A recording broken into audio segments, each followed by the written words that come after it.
se comprometeu a fazer. Eu sou conselheira de um programa muito bonito chamado Winning Women, da EY. Esse programa, ele faz mentoria para mulheres empreendedoras para ver em que ponto existe um diagnóstico na empresa delas, que são empresas pequenas, que fariam elas crescerem, exponencializarem. E tem empresas lá que hoje exportam, mulheres que começaram pequenininhas e que descobriram os seus desafios. Talvez aí esteja o outro ponto. A gente tem que saber enxergar a nossa fraqueza além dos nossos olhos. As nossas fraquezas viram oportunidade quando a gente abre os olhos para o que a gente não sabe fazer. E tem coisas que a gente sabe que a gente não sabe e tem coisas que a gente não sabe que a gente não sabe. E eu aprendi isso com pessoas que me ensinaram. E aí eu tento ter um olhar além desse. Por isso que eu acho que na governança, o primeiro ponto da diversidade fundamental são esses que eu te trouxe. E a governança, a minha decisão de trabalhar em conselhos, de me formar para isso e de continuar me formando. Ano passado, no fim do ano, eu fui para fora do Brasil estudar mais um pouco e vou mais um pouco. Não é fazer um curso e estar pronta para fazer o conselho. Você aprende todo dia. Então, esse é um ponto importante. Um conselheiro, ele tem que ter a capacidade de criar governança, porque toda empresa com governança, eu comparo governança sempre não com algo que engessa, que é teoria, e sim com guardrail. O carro vai muito bem quando ele tem esse guardrail. Se ele não sabe qual estrada que ele vai, ele às vezes pode se perder na pista, se a pista não está pintada. Então a governança é isso, a governança são as sinalizações que te trazem essa possibilidade. E eu resolvi, há 5 anos atrás, me formar, porque eu já há 12 anos eu estou em conselhos. E eu fui a primeira mulher num conselho de empresas de diagnóstico, primeira e única. Eu era a única mulher no conselho. E eu via que eu falando, quando eu enxergava como trabalha a saúde, que tem 75%, quase 80% das pessoas mulheres, você olha elas muito presentes na base e quando você vai caminhando para a liderança, que é um pouco do que você falou dos números da GV, você vai caminhando para a liderança, você vê cada vez menos mulheres. E quando você vai para conselho, menos ainda. Eu também acho que nós estamos numa crescente. Graças a Deus, o mundo começou a ter uma consciência de que isso devia mudar e está mudando. Agora, a velocidade pode ser maior e mais estruturada. Por isso, a forma que eu vejo para fazer isso é isso que nós estamos fazendo aqui. Nós estamos falando para mais mulheres ouvirem e saberem, nem todo mundo precisa ser conselheiro, mas eu posso querer ser uma líder e me inspirar em como eu vou fazer para criar esse caminho, essa estrada da liderança, que ninguém vai bater uma varinha na minha cabeça e falar, é líder. Isso vem de dentro para fora. Você tem que buscar isso como eu busquei minha formação e meu trabalho na minha vida. Muito bom. E dentro da sua fala, é muito interessante perceber uma crescente ou um padrão, digamos assim. Primeiro, você sonha com aquilo, né? Primeiro você quer ser, é a primeira etapa. Depois você se prepara, né? Então, o estudo, o conhecimento é uma coisa constante. A gente sempre tem algo a aprender, né? E essa postura de eterno aprendiz é extremamente importante, né? Aceitar que a gente sempre vai estar aprendendo e ter esse prazer, porque a gente percebe que não é um peso, não é só a necessidade, é também um prazer de estar cada vez mais se preparando e conhecendo coisas que você não conhecia. E por fim, que é tão importante quanto tudo isso, é continuar com essa energia de realizar, né? Então, independente da idade que a gente tem, independente do que a gente passou na vida, a gente tem essa alegria de continuar trazendo tudo isso. E eu acho que um outro ponto que você citou, que para mim é riqueza, é a questão da diversidade. Além de mulheres, a gente precisa de pessoas que tenham culturas diferentes, que tenham passado por momentos diferentes na vida, para que tudo isso se complemente. Porque quando a gente olha uma mesa com pessoas iguais, muito provavelmente dali sairão ideias e pontos muito parecidos com aquilo que cada um deles viveram. Então não tem a discussão, e a discussão é muito rica, porque é aí que cria, né, com pontos de vista diferentes, a gente fala muito hoje de dores, né? Cada um sente uma dor diferente, dependendo da história que tem, dependendo de onde veio, né, de onde mora. Então tudo isso realmente é muito importante para a construção introdução, deu uma aula. Muito bom.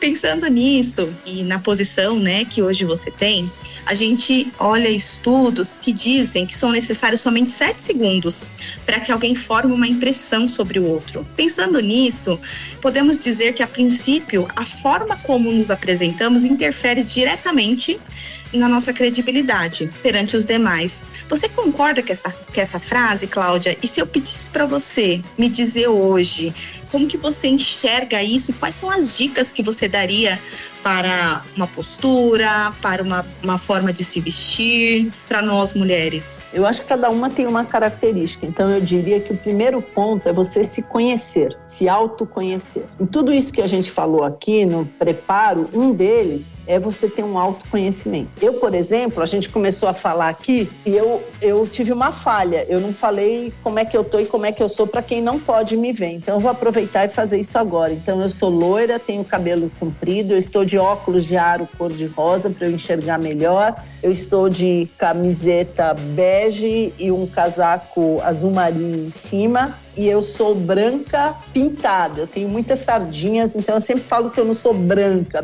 Eu sou uma branca pintada. Quando a gente faz isso, a gente já traz um recado, né, Dani? Que é, eu tô trazendo mais acesso a alguém que está me ouvindo, que estava imaginando quem é a Cláudia. Então, quando você fala em imagem profissional, eu acho que o mundo vem se desenvolvendo nisso. As empresas vão se preparando cada vez mais para estarem prontas para inclusão, para equidade. E a mulher, todo mundo fala da mulher que não consegue se enxergar em algumas coisas, né? A mulher, ela não precisa se preparar da forma que tem todo mundo num ambiente, mas também ela tem que saber que a conquista, a entrada no ambiente de trabalho eminentemente masculino, pode ser feita de várias formas. A primeira é a escuta ativa. Quais são os pontos importantes para que eu esteja aqui contribuindo? Então, eu tenho que ter escuta ativa.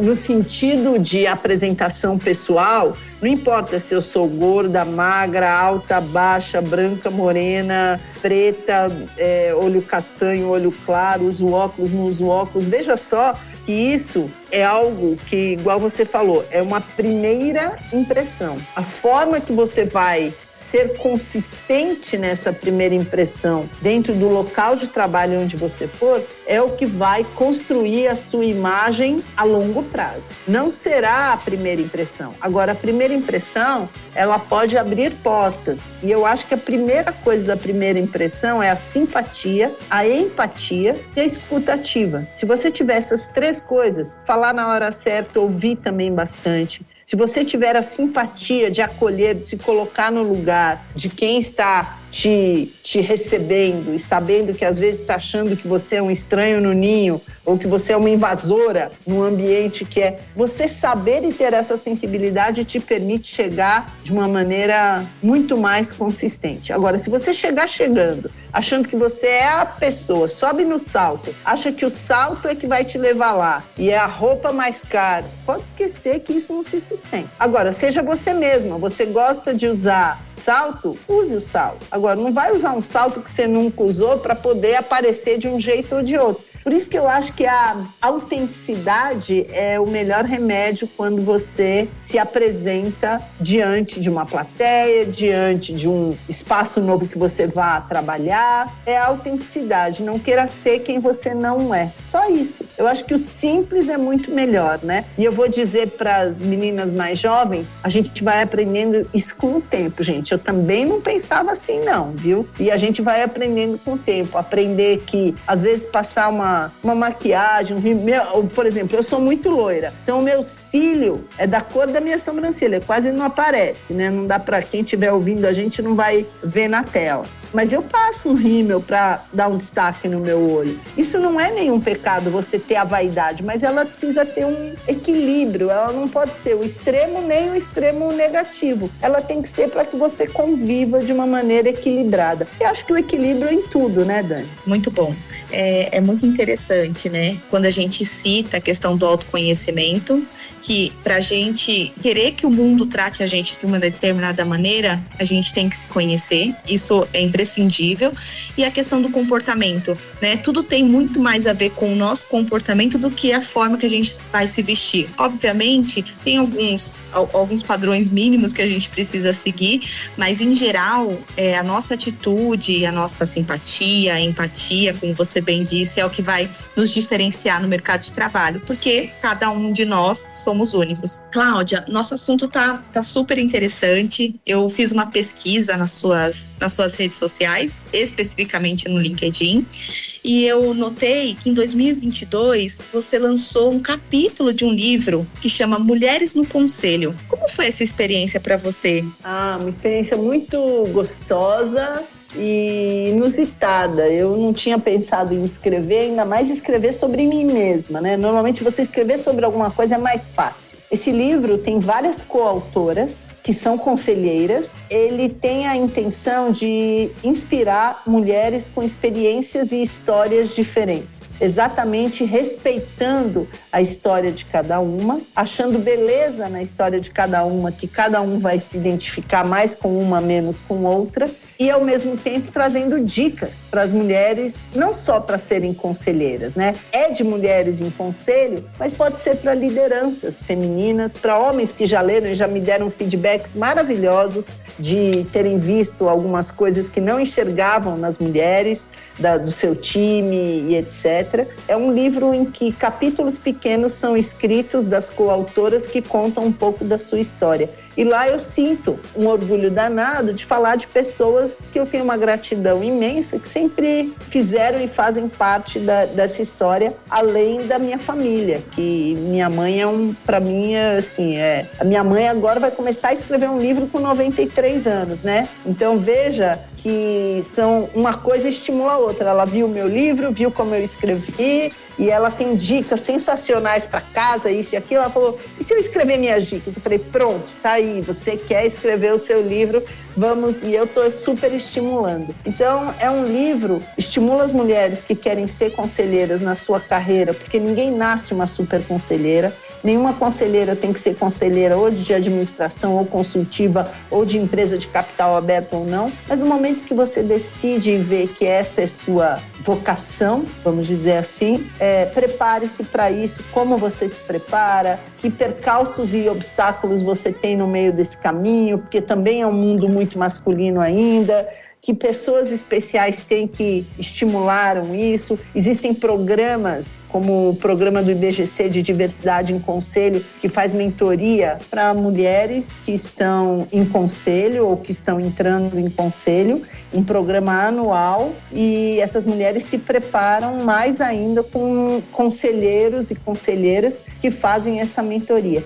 Então, tudo isso faz com que essa mulher esteja cada vez mais preparada nesse mercado de trabalho, tanto para ser empreendedora, para ser uma líder, para ser uma alta performance no que ela faz sem ser líder, que também eu acho que é uma grande estrada para se fazer e se produzir. Tem mulheres tecnicamente especiais e muito competentes e que não querem ser líderes, diretoras, elas querem fazer bem o que elas fazem, grandes cientistas e assim por diante, em todas as indústrias. É isso que eu acho que pode sempre existir no preparo e no andamento dessas mulheres. Excelente, uma ótima explicação.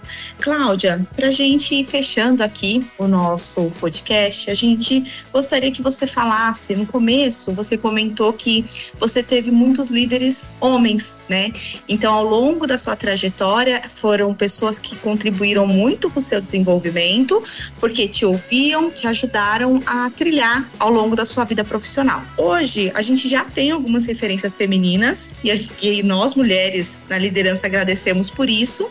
E eu gostaria de ouvir de você quem são hoje as suas referências. A primeira é minha mãe, né? Minha mãe como uma líder. Eu acho que minha mãe é líder na comunidade, ela é voluntária num lar de 440 crianças e ela lidera alguns processos para que aconteçam junto ao grupo de amigas dela. Então, eu acho que minha mãe é minha maior referência feminina. É claro que minhas avós, mãe dela e mãe do meu pai também, porque elas foram as protagonistas que seguraram as famílias vindo embora da Alemanha num momento muito desafiador. Como vida, eu diria que são elas. Corporativamente falando, como controladores da empresa em que eu sou executiva, da